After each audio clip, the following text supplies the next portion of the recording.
Here we're looking at a painting from the 1530s by a Flemish artist named Pieter Coecke van Aelst.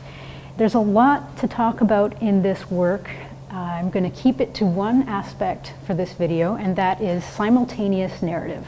It's a pretty neat art history term that people use to describe an artwork, a painting, whatever it may be, that has a story, so that's the narrative part.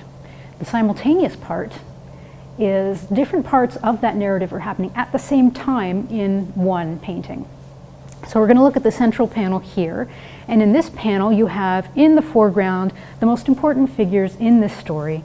We have Mary, so the mother of Jesus, the little baby Jesus on her lap. Off to the left we have Joseph, and off to the right we have an angel bearing fruit. These are the main characters, but some of these main characters actually appear at different points in this painting.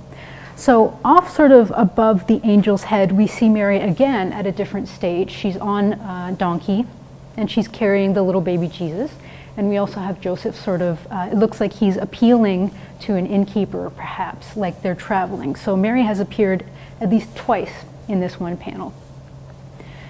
Something that you might not be familiar with is a different part of this narrative, the angels in the background here gathering fruit.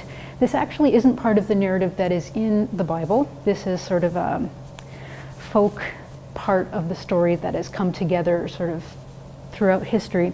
And this is part of the story where Mary and Joseph had to run away because they heard that King Herod wanted to kill all the baby boys. And of course, they didn't want their baby boy to be killed. So they ran away to Egypt.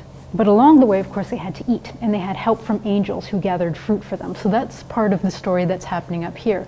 But of course, that can't possibly happen at the same time that they're sitting here in front of us. But Mary is also back here with Joseph appealing to an innkeeper.